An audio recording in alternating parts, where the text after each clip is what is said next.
খবরটি রীতিমতো পিলে চমকানো এবং একই সঙ্গে নজিরবিহীন। এরকম ঘটনা বাংলাদেশে কখনোই ঘটেনি। ভারত বাংলাদেশের সাথে যে কূটনৈতিক সম্পর্ক, সেই সম্পর্ক নানা সময় নানা টানাপোড়েনের মধ্যে পড়েছে।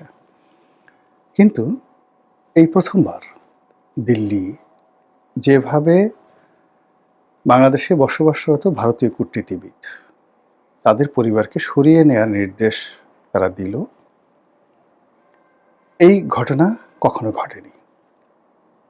আপনারা সবাই জানেন যে ভারতের সঙ্গে বাংলাদেশে গত 17 মাসের সম্পর্ক ভালো যাচ্ছে না, খুবই খারাপ সম্পর্ক যাচ্ছে এবং সেই সম্পর্কের প্রেক্ষিতে এমন সব ঘটনা ঘটেছে যেটা ভারতীয় অর্থনীতি, বাংলাদেশের অর্থনীতি, ভারতের কূটনীতি, বাংলাদেশের কূটনীতি যথেষ্ট ঝুঁকি তৈরি করেছে এবং আমাদের রাজনীতিতেও রীতিমতো তোল পাড় করা ঘটনা ঘটে গেছে। যে সময়টাতে হাদির হত্যাকাণ্ড ঘটল এবং সারা বাংলাদেশ উত্তাল এবং অবস্থা দৃষ্টি মনে হচ্ছিল যে পুরো রাজনীতির যে চাবিকাঠি এটি সম্ভবত ইনকিলাব মঞ্চের হাতে চলে যাবে। ঠিক সেই সময়টিতে যখন তারেক রহমান সাহেব বাংলাদেশে আসার ঘোষণা দিলেন এবং রাষ্ট্র তাকে প্রোটেকশন দিল এবং তিনি এলেন, তখন সবাই সন্দেহ করল যে দক্ষিণপন্থী গ্রুপের উত্থান ঠেকানোর জন্যই তারেক রহমান সাহেবকে বাংলাদেশে ভারত এনেছে। বিএনপির পক্ষ থেকে তেমন কোনো কথাবার্তা বলা হয়নি, কিন্তু যারা কূটনীতির ব্যাপারে বিশেষজ্ঞ তারা জানেন যে এটা হতে পারে, আবার নাও হতে পারে। কিন্তু আমরা যেটা দেখেছি যে বাংলাদেশে নিযুক্ত ভারতীয় রাষ্ট্রদূত যখন জনাব তারেক রহমান সাহেবের সঙ্গে বৈঠক করেছেন অফিসিয়ালি, তো সেখানে তাদের মধ্যে একটা নিদারুণ সৌহার্দ্যপূর্ণ ট্রাস্টওয়ার্দি এবং যাকে বলা হয় রেজাল্ট ওরিয়েন্টেড আলাপ আলোচনা হয়েছে। দ্বিতীয়ত শোনা যাচ্ছে, আজকের দিনে পর্যন্ত শোনা যাচ্ছে, আমি বাস্তবতা জানি না, সেটা হলো বিএনপির একটি উচ্চ ক্ষমতা সম্পন্ন দল, প্রতিনিধি দল ভারত যাবে ভারত সরকারের সঙ্গে আলোচনা করার জন্য, অথবা অন্য কোনো রাজনৈতিক পক্ষের সঙ্গে সেখানে আলোচনা হতে পারে, উই ডোন্ট নো। এর বাইরে ইউরোপীয় ইউনিয়নের যারা লোকজন আছেন, কূটনীতিবিদ রয়েছেন, তারা বেশ কয়েকদিন বাংলাদেশের বিভিন্ন রাজনৈতিক যারা নেতৃবৃন্দ রয়েছেন সবার সঙ্গে গোপনে এবং প্রকাশ্যে বসেছেন। অনেকে তাদের অফিসে ডেকে নিয়েছেন, আবার অনেক রাজনৈতিক যারা নেতৃবৃন্দ রয়েছেন তাদের সঙ্গে তারা দেখা করেছেন এবং অনেক রাজনৈতিক দলের অফিসে তারা বৈঠক করেছেন। এর বাইরে সরকারের সঙ্গে তাদের বৈঠক হয়েছে, সরকারের কর্তা ব্যক্তিদের সঙ্গে বৈঠক হয়েছে, সেনাপ্রধানের সঙ্গে বৈঠক হয়েছে কিনা আমি বলতে পারবো না, হয়তো হয়েছে। এরপর এই যারা এই বৈঠকগুলো করেছেন তারা সদল বলে এখন দিল্লিতে যাচ্ছেন। তো দিল্লিতে গিয়ে তারা কি অজিত দোভালের সাথে বসবেন, নাকি ইউরোপীয় ইউনিয়নের যে সকল সদস্য রাষ্ট্রদের অফিস রয়েছে দিল্লিতে এবং তাদের সেই যে এস্টাবলিশমেন্টটি এটি বাংলাদেশের চেয়ে বড়, অর্থাৎ ইউরোপীয় ইউনিয়নের যে সকল অফিস রয়েছে, আমেরিকার যে অফিসগুলো রয়েছে, সব অফিসের রিজিওনাল হেডকোয়ার্টার দিল্লিতে। কাজেই বাংলাদেশে যিনি মার্কিন রাষ্ট্রদূত রয়েছেন বা অ্যাকশন এডের অফিস রয়েছে, ইউএস এডের অফিস রয়েছে, এগুলো সবগুলোর সেন্ট্রাল অফিস, এমনকি জাতিসংঘের যে আঞ্চলিক অফিসগুলো সব দিল্লিতে। তো সব মিলিয়ে এই সময়টিতে নির্বাচনের যেখানে খুব অল্প সময় আছে, হাইয়েস্ট 20 দিন সময় আছে, তো এই 20 দিন পূর্বে সবাই কেন দিল্লিমুখী হচ্ছেন এটা নিয়ে সন্দেহ বাড়ছে। কি সন্দেহ বাড়ছে সেগুলো নিয়ে কথা বলাটা দরকার নেই, আপনারা বুঝতে পারেন। আর অন্যদিকে যেটি হচ্ছে সেটি হলো ভারত এই সময়টিতে, আমরা বিভিন্ন সময়টিতে দেখেছি যে যখন কোনো সিকিউরিটি প্রবলেম হয়, তো সেই সিকিউরিটি প্রবলেমের সময়টিতে বিদেশি নাগরিকদের চলাচলে তাদের সংশ্লিষ্ট রাষ্ট্র সেখানে নিষেধ করে, সতর্কতা অবলম্বন করতে বলে বা বলে যে এই সময়টাতে ঘর থেকে বের হইও না। তো কিন্তু তাদের আত্মীয় স্বজনকে একেবারে বাংলাদেশ থেকে নিয়ে যাওয়ার মতো ঘটনা আমি দেখিনি, কবার ঘটেছে কিনা আমার জানা নেই। কিন্তু এই সময়টিতে এসে ভারত যে কাজটি করলো এটি ভীষণ রকম নজিরবিহীন ঘটনা।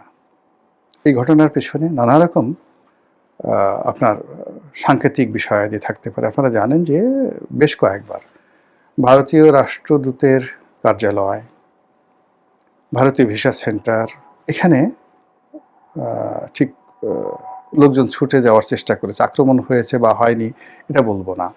ভারতীয় দূতাবাস ঘেরাও করার চেষ্টা করা হয়েছে। এটা ভারত সরকারের পক্ষ থেকে একটা থ্রেট। একাধিকবার ভারতীয় রাষ্ট্রদূতকে আমাদের পররাষ্ট্র মন্ত্রণালয়ে ডেকে পাঠানো হয়েছে। আবার নজিরবিহীনভাবে বাংলাদেশের রাষ্ট্রদূতকে একাধিকবার দিল্লিতে ডেকে পাঠানো হয়েছে। নজিরবিহীন ঘটনা। আমরা জানি যে বাংলাদেশে রয়ের একটা বিরাট পদচারণা রয়েছে এবং এই বাংলাদেশে ভারতের সেনাবাহিনী, ভারতের বিমান বাহিনী, ভারতের পুলিশ বাহিনী, ভারতের রাজনীতিবিদ, তারপর ভারতের গোয়েন্দা সংস্থাগুলো, তাদের একটা ওয়াইড রেঞ্জের কানেক্টিভিটি রয়েছে। ব্যক্তিগত পর্যায়ে সম্পর্ক রয়েছে অনেক রাজনীতিবিদ, আমলা কামলা, ব্যবসায়ী সবার সঙ্গে। আবার রাষ্ট্রীয় পর্যায়ে তাদের সম্পর্ক রয়েছে। আপনারা জানেন যে ডক্টর মোহাম্মদ ইউনূস সরকারের সঙ্গে ভারতের সম্পর্ক খুব খারাপ, কিন্তু তারপরেও ভারতীয় সেনাপ্রধানের সঙ্গে আমাদের সেনাপ্রধানের নিয়মিত যোগাযোগ হয়। ভারতের বিমান বাহিনী প্রধানের সঙ্গে বাংলাদেশ বিমান বাহিনী প্রধানের নিয়মিত যোগাযোগ হয়। নৌবাহিনীর প্রধানের সঙ্গে নিয়মিত যোগাযোগ হয়।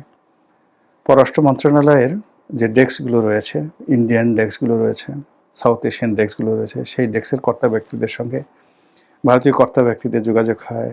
অজিত দোভালের সঙ্গে আমাদের নিরাপত্তা উপদেষ্টার যোগাযোগ হয়, ইত্যাদি অনেক কিছু। এই কাজগুলো তারা করে। ফলে এখানে ব্যক্তিগত যে বিষয়গুলো রয়েছে, কারোর সঙ্গে যদি ব্যক্তিগত নারাজি থাকে, সম্পর্ক খারাপ থাকে, সেই বিষয়গুলো ভিন্নতর বিষয়। কিন্তু ভারত গত 17 মাসে কিন্তু তার যোগাযোগটা তারা ঠিকই রক্ষা করে চলেছে এবং বাংলাদেশও করে চলেছে এবং এখনো পর্যন্ত ভারত আমাদের বড় ট্রেড পার্টনার। আমরা ভারত থেকেই চাল, ডাল, আটা, ময়দা, চিনি, তরকারি যা কিছু বলেন, এমনকি ওই যাকে বলে নেশা ঠেসা যা কিছু আছে, সেগুলো ভারত থেকে আমদানি করা হয়। সীমান্ত চোরাচালান কিন্তু ওইভাবে বন্ধ হয়নি। তো সেই দিক থেকে ভারতে বাংলাদেশের বৃহত্তম রাজনৈতিক দল আওয়ামী লীগের সব নিউক্লিয়াসগুলো, কর্তা ব্যক্তিগুলো আছে, তারা ভারতে আশ্রয় নিয়ে আছেন। শেখ হাসিনা ভারতের রাজকীয় মেহমান হিসেবে আছেন, ওখানে বসে তিনি যা ইচ্ছে তাই করতে পারছেন। এর বাইরে ভারত প্রকাশ্যে আওয়ামী লীগকে সমর্থন জানাচ্ছে, শেখ হাসিনাকে নিরাপত্তা দিচ্ছে এবং শেখ হাসিনা এবং আওয়ামী লীগকে বাংলাদেশে প্রতিষ্ঠা করার জন্য তারা সর্বোচ্চ চেষ্টা করছে। তো যেই কাজ সুদূর ওয়াশিংটন থেকে বসে লোক পাঠিয়ে বা তাদের নিজস্ব এজেন্ট দ্বারা সিআইএ বাংলাদেশে করতে পেরেছে বলে বা করেছে বলে যে অভিযোগ আছে, সেই ডিপ স্টেট যেটা ইমরান খান বলেছিলেন ডোনাল্ড ট্রাম্প এর মাধ্যমে, সেই কাজগুলো আমাদের জুলাই আগস্টে বা তারও আগের থেকে আমেরিকা করেছে। তো সেই কাজগুলো এখন বলতে গেলে ওপেন সিক্রেট। তো এই কাজগুলো যদি তারা করতে পারে তাহলে হোয়াই নট ভারত পারবে না কেন? ভারত এখানে ইতিবাচক অনেক কাজ করতে পারে, নেতিবাচক অনেক কাজ করতে পারে এবং এজন্য ভারত বিরোধী যারা শক্তি আছে তারা ভারতের বিরুদ্ধে রাজপথে নামতে চায়, ভারত মুক্ত করতে চায়, ভারত ব্যতিরিক্ত একটি স্বাধীন সার্বভৌম রাষ্ট্র গঠন করতে চায়। তাই সেক্ষেত্রে নির্বাচনের মাত্র 20 দিন আগে ভারত যে তাদের কূটনীতিবিদদের স্ত্রী, পুত্র, সন্তান তাদেরকে নিরাপদে সরিয়ে নিচ্ছে, এখানে কি ভারত কোনো অপ্রত্যাশিত কিছু ঘটাতে চাচ্ছে, করতে চাচ্ছে ভারতের পক্ষ থেকে? নাকি তাদের কাছে কোনো গোয়েন্দা তথ্য আছে যে বাংলাদেশে এরকম একটা পরিস্থিতি তৈরি হবে যেখানে সমস্ত রাগ ক্রোধ গিয়ে ভারতীয় কূটনীতিবিদ যারা আছেন, ভারতীয় ব্যবসায়ী যারা রয়েছেন তাদের উপর গিয়ে পড়বে এবং ওখানে যাতে ক্যাজুয়ালিটি কম হয় এই জন্য তারা শিশু, নারী থেকে শুরু করে পরিবারের নিরীহ যারা নন ডিপ্লোম্যাটিক মেম্বার রয়েছেন তাদেরকে সরিয়ে নেওয়া হয়েছে। ঘটনা যাই হোক না কেন, এটি আলোচনার দাবি রাখে, এটি নিয়ে আতঙ্কিত হওয়ার যথেষ্ট কারণ আছে এবং এই ঘটনা একটা মন্দ নজির তৈরি করে ফেলেছে। এখন এটাকে অনুসরণ করে যদি অন্য 2-4টি রাষ্ট্র এই কাজগুলো করে তাহলে তা আইনশৃঙ্খলা রক্ষাকারী বাহিনীর জন্য যথেষ্ট ঝুঁকিপূর্ণ হবে, তাদের বদনামি হবে, সরকারের জন্য যথেষ্ট বিব্রতকর পরিস্থিতি তৈরি করবে এবং যারা সন্ত্রাসী এবং ঘোলাপানিতে মাছ শিকারের সুযোগ খুঁজেন তারা এই সময়টিতে আরও নিত্য নতুন মাছ শিকার করার জন্য নেমে পড়বেন।